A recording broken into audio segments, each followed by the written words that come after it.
দর্শক, কবিতার দুটো লাইন দিয়ে শুরু করা যাক। প্রত্যাশা যখন আকাশের সীমানা পেরিয়ে চলে যায় দূর বহু দূরে, তখনই আঘাতের যন্ত্রণায় কাঁদতে হয় তাকে।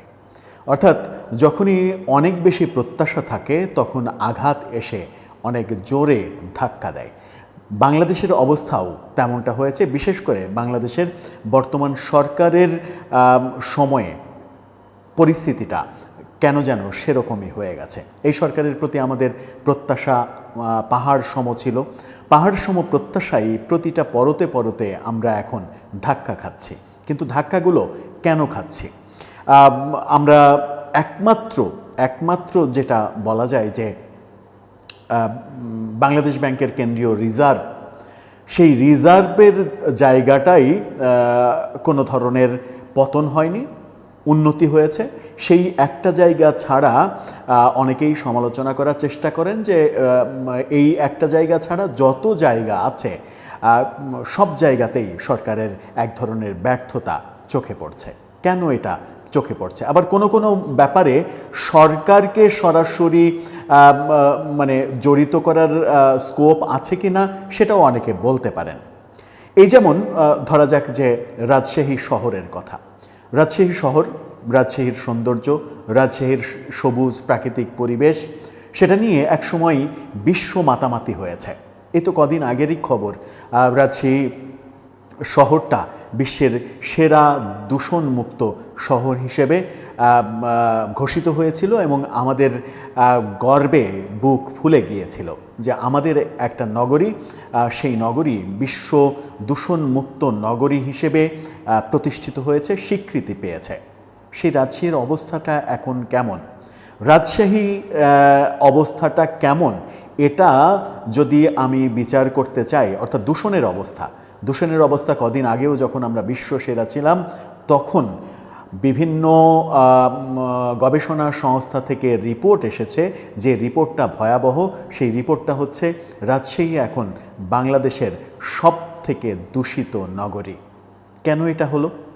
এর পেছনে কারণ কি? এর পেছনে কারণ কি রাজশাহী মহানগরীতে সিটি কর্পোরেশনে একজন অভিভাবক নেই? তাই অভিভাবক তো আছেন, সরকার তো একজন প্রশাসককে নিয়োগ দিয়েছে। তাহলে এরকম অধঃপতন কেন হলো? তার মানে এটাকে দেখার কেউ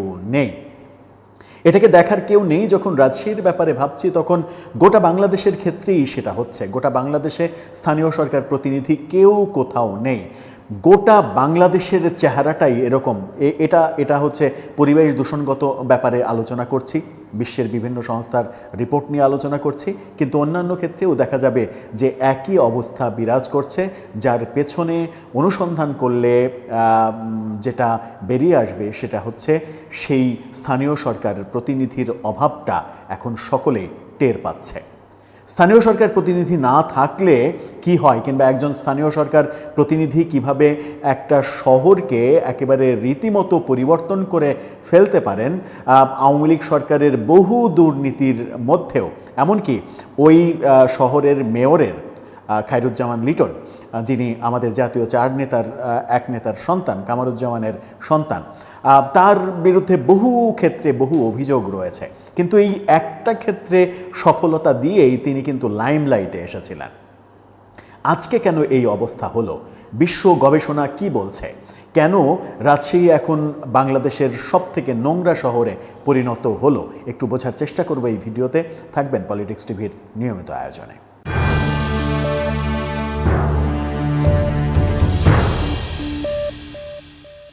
দর্শক, বলছিলাম গর্বের রাজশাহী শহরের অধঃপতনের কথা। রাজশাহী শহরের অধঃপতনের রিপোর্ট এসেছে বিদেশি বিভিন্ন গবেষণা সংস্থা থেকে। গণমাধ্যমের শিরোনামটা দেখুন, ভয়াবহ, কত হতাশার শিরোনাম। দূষণ কমানোয় একসময় বিশ্বসেরা শহরটি এখন দূষণে শীর্ষে। এর চাইতে ভয়াবহ, এর চাইতে কষ্টের খবর কি আর হতে পারে? কয়টা হতে পারে? কি বলছে খবর বলছে দূষণ কমানোর ক্ষেত্রে একসময় বিশ্বের সেরা শহর হিসেবে স্বীকৃতি পেয়েছিল রাজশাহী, অথচ আজ সেই রাজশাহী এখন বাংলাদেশের সবথেকে দূষিত নগরী। বৃক্ষনিধন, জলাশয় ভরাট এবং বর্জ্য অব্যবস্থাপনার কারণে স্বাস্থ্য ঝুঁকিতে রয়েছে নির্মল বায়ুর এই শহরটি। দেশ বিদেশ থেকে, এমনকি বাংলাদেশের যারা ভ্রমণ পিয়াসী মানুষ তারা রাজশাহী শহরের সৌন্দর্য, রাজশাহী শহরের সবুজ কোমল বাতাস নেয়ার জন্য রাজশাহীতে বেড়াতে যেতেন। রাজশাহী কিন্তু পর্যটন নগরী না, তারপরেও রাজশাহীতে একটা পর্যটন বিষয়ে একটা বড় ধরনের উন্নতি হয়েছিল শুধুমাত্র এই একটা ইস্যুকে কেন্দ্র করে, যেটা আজকে ভয়াবহ আকার ধারণ করেছে। আরও কি বলছে? সুইজারল্যান্ড ভিত্তিক পরিবেশ পর্যবেক্ষণ সংস্থা IQAR এর তথ্য অনুযায়ী গতকাল সোমবার দেশের 8টি বিভাগীয় শহরের সবচেয়ে খারাপ বায়ুমান যেটা রেকর্ড করা হয়েছে সেটা দেখা যাচ্ছে সবথেকে খারাপ রাজশাহীতে। রাজশাহীতে বায়ুমান 167। তালিকায় 2 নম্বরে রয়েছে খুলনা, তার বায়ুমান হচ্ছে 157, রংপুরের পরে 137, বরিশাল 114, ময়মনসিংহ 113, সিলেট 82 এবং চট্টগ্রাম 73। বন্দরনগরী চট্টগ্রাম সব থেকে এগিয়ে গেছে, 73 হয়েছে, অথচ রাজশাহী অনেক কম ছিল, 50-এর কম ছিল। সেই রাজশাহী এখন চলে গেছে 167-তে। এই মান নিয়ে কি বোঝানো হয় আসলে সেটা একটু বুঝে নিই। সংস্থাটির মানদণ্ড অনুযায়ী স্কোর 0 থেকে 50-এর মধ্যে থাকলে বায়ুর মান ভালো ভালো বলে বিবেচিত হয়, যেটা রাজশাহীর ছিল, সেখান থেকে 167-তে গেছে। স্কোর 51 থেকে 100 হলে মাঝারি বা সহনীয় ধরা হয় বায়ুর মানকে। 101 থেকে 150 স্কোরকে সংবেদনশীল গোষ্ঠীর অর্থাৎ অসুস্থ বা শিশু, বৃদ্ধ এদের জন্য অস্বাস্থ্যকর পরিবেশ হিসেবে ধরা হয়। আর স্কোর যদি 151 থেকে 200 পর্যন্ত চলে যায় সেই বাতাস অস্বাস্থ্যকর বাতাস হিসেবে আখ্যা দেওয়া হয়, যেটা এখন রাজশাহী পেয়েছে। স্কোর যদি 201 থেকে 300 হয় তাহলে খুবই অস্বাস্থ্যকর, এবং 301 থেকে বেশি হলে দুর্যোগপূর্ণ হিসেবে ঘোষণা করা হয়। রাজশাহীতে যেটা আছে সেটা হচ্ছে যে 150 থেকে 151 থেকে 200-র মধ্যে থাকলে বাতাসকে অস্বাস্থ্যকর বাতাস হিসেবে ঘোষণা করা হয়, সেটাই রাজশাহীর ব্যাপারে ঘোষণা করা হয়েছে। এবং বাংলাদেশে সব থেকে খারাপ অবস্থা এখন রাজশাহী। বিশ্ব স্বাস্থ্য সংস্থা WHO তথ্য অনুযায়ী 2016 সালে রাজশাহী ছিল বায়ু দূষণ কমানোর ক্ষেত্রে বিশ্বের সব থেকে সফল শহর। 2016-তে বিশ্বে এই অর্জনটা রাজশাহী নিজেদের করে নিতে পেরেছিল। যুক্তরাষ্ট্রের দ্য গার্ডিয়ান পত্রিকার প্রতিবেদন অনুসারে রাজশাহীর বাতাসে 10 মাইক্রোমিটার আকারের ধূলিকণার ঘনত্ব 2014 সালে 195 মাইক্রোগ্রাম থেকে কমে 2016 সালে সেটা দাঁড়িয়েছিল 63.9 মাইক্রোগ্রাম, অর্থাৎ প্রায় 2/3 কমেছিল সেটা। আর সূক্ষ্ম 2.5 মাইক্রোমিটার ধূলিকণার পরিমাণও অর্ধেকে নেমে এসেছিল। বিশ্বের যে 10টি শহরে ওই 2 বছরে বাতাসে ভাসমান ক্ষুদ্র ধূলিকণা কমেছে এর মধ্যে রাজশাহীতে কমার হার সব থেকে বেশি, এর পরিমাণ ছিল 67%। পরে 2016 সালে রাজশাহী বিশ্বে বায়ু দূষণ কমানোর ক্ষেত্রে সব থেকে সফল শহর হিসেবে স্বীকৃতি পায়। 2016 সালে এই স্বীকৃতিটা রাজশাহী অর্জন করেছিল। তারপর থেকেই রমরমা প্রচার শুরু হয় রাজশাহী মহানগরকে কেন্দ্র করে। রাজশাহী মহানগরের এমনি সৌন্দর্যের দিকে একেবারে চেহারা পাল্টে গেছে। রাজশাহীতে 10 বছর আগে যারা গিয়েছেন তারা হঠাৎ করে রাজশাহীতে গেলে রাস্তাঘাট চিনতে পারবেন না। রাস্তাঘাট না চিনতে পারার একেবারে প্রকৃষ্ট উদাহরণ আমি নিজেই। আমার নিজের শহর রাজশাহীতে আমি যখন দীর্ঘদিন পরে ঢাকায় থাকার পরে দীর্ঘদিন পরে রাজশাহীতে এই পরিবর্তনের পরে যখন গিয়েছি তখন রাজশাহীতে আমি সাহেববাজার থেকে নিউ মার্কেট পর্যন্ত যাওয়ার শুধুমাত্র এই একটা রাস্তাতেই আমি কোনো কিছু চিনতে পারিনি। এতটা পরিবর্তন হয়ে গেছে। আমি চিনতে পারিনি কোথায় বাটার মোড়, আমি চিনতে পারিনি কোথায় অলকার মোড়। অলকার মোড়ের কোনো অস্তিত্বও আমি খুঁজে পাইনি, যে সিনেমা হলটা রাজশাহীর বহু পুরাতন ব্রিটিশ আমল থেকে তৈরি করা। প্রথমে এটা থিয়েটার ছিল, পরে সিনেমা হলে রূপান্তরিত হয়েছে। অর্থাৎ সব কিছু পাল্টে গেছে। প্রতিটা জায়গায়, প্রতিটা এলাকায় রাজশাহী মহানগরীতে গেলে মনে হবে যে আমি একটা নতুন শহরে এসেছি। পরিচিত মানুষগুলো তাই ভাববে। ক্রেডিট দিতে চায় না, এটা সরকারের হয়তো সামগ্রিক সিদ্ধান্তের কারণেই হয়েছে। এবং এমনও ঘটেছে, রাজশাহীর সেই উদাহরণটা কাজে লাগানোর জন্য অন্যান্য সিটি কর্পোরেশনের মেয়ররা রাজশাহীতে গেছেন মেয়রের কাছে এই ব্যাপারগুলো খোঁজখবর নেওয়ার জন্য যে কিভাবে এটা সম্ভব হলো।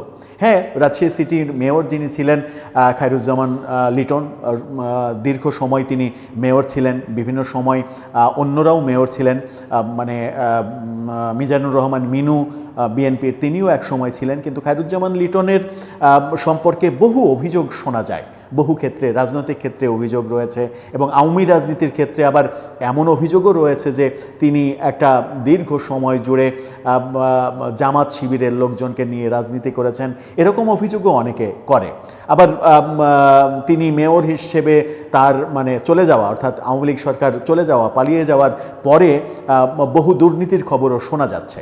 সেগুলো হয়তো কিছু সত্য, কিছু মিথ্যা, সেগুলো নিয়ে কোনো মন্তব্য করতে চায় না। কিন্তু একজন মানুষ চাইলে যে একটা শহরকে পরিবর্তন করতে পারে, সেটা শত দুর্নীতির পরেও সেটা কিন্তু দৃশ্যমান হয়েছিল, যেটা নিয়ে আমরা গর্ব করেছিলাম। দেশ হিসেবে আমরা গর্ব করেছিলাম যে বিশ্বের সব থেকে দূষণমুক্ত শহর আমাদের রাজশাহী। সেই শহরটা আজকে বিদেশি সংস্থা বলছে, গতকালকের সর্বশেষ বায়ুর অবস্থা মেপে তারা বলছে যে এটা এখন অস্বাস্থ্যকর নগরী, এবং বাংলাদেশের সব থেকে খারাপ যে বায়ু, সব থেকে খারাপ যে আবহাওয়া, সেটা রাজশাহীতে। এই অধঃপতনের জন্য আপনি কাকে দায়ী করবেন? আপনি কি সরাসরি সরকারকে দায়ী করবেন? সরাসরি সরকারকে দায়ী করার উপায় নেই, কিন্তু সরকারের একটা সিদ্ধান্তকে দায়ী করার উপায় রয়েছে। সরকার এসেই যে ঢালাওভাবে জনপ্রতিনিধিদের সরিয়ে দিল, প্রজ্ঞাপন জারি করে কোনো জনপ্রতিনিধি কোথাও থাকবে না, এই যে বলে দিল, এবং সেখানে তথাকথিত সরকারি কর্মকর্তাদের প্রশাসক হিসেবে নিয়োগ দিল, এই তথাকথিত প্রশাসকরা যেটা করেন আদতে, বাংলাদেশের আমলারা বেশিরভাগ ক্ষেত্রে যেটা করেন সেটা হচ্ছে যে দায় সারা কাজ করেন। একজন সিটি কর্পোরেশনের প্রশাসক হিসেবে যে কর্মযজ্ঞ থাকার কথা, সেই কর্মযজ্ঞ একজন প্রশাসকের দ্বারা, যদি তিনি অরাজনৈতিক ব্যক্তি হন, মানে রাজনৈতিক ব্যক্তি হওয়ার তো কোনো সম্ভাবনা নেই প্রশাসকের, সুতরাং তিনি এক ধরনের দায় সারা, routine work, table work, file সই করা, এটা করা ওটা করা, এর মধ্যেই সীমাবদ্ধ থাকবেন। এই সুযোগটাতে এই অধঃপতন। রাজশাহীতে এখন গেলে যেটা দেখা যায় সেটা হচ্ছে যে রাস্তার পাশে ময়লার ভাগাড় জমে আছে। এখানেও আপনি মানে কয়েকটা ছবি, যদি এই রিপোর্টেও আপনি কয়েকটা ছবি দেখতে চান, ছবিটা আরেকবার দেখুন যে বাম পাশে কি অসাধারণ রাস্তা চকচক করছিল একটা সময়, আজকে ডান পাশে ছবির ইয়াতে দেখা যাচ্ছে যে রাস্তার অর্ধেক জুড়ে আবর্জনা, ময়লা, বর্জ্য সেটা পড়ে আছে, যেটা থাকার কথা ছিল না। সেটা ম্যানেজমেন্টের মাধ্যমে সেটা মানে স্বাস্থ্যকর একটা উপায়ে অন্যত্র থাকার কথা ছিল, কিন্তু সেটা রাস্তায় পড়ে আছে। এটাই অব্যবস্থাপনা, আর এই অব্যবস্থাপনার কারণেই এভাবে মুখ থুবড়ে পড়েছে একটা পরিচ্ছন্ন শহর। দর্শক, এই কারণেই অনেকে বলেন যে দ্রুত নির্বাচন দরকার, দ্রুত একটা নির্বাচিত সরকার দরকার, দ্রুত শূন্য জনপ্রতিনিধির স্থানগুলোতে শূন্যতা পূরণ করা দরকার, যেন এই ধরনের ঘটনা বহু জায়গায় না ঘটে। আপনার মন্তব্য জানিয়ে এ ব্যাপারে লিখতে পারেন আমাদের কমেন্ট বক্সে।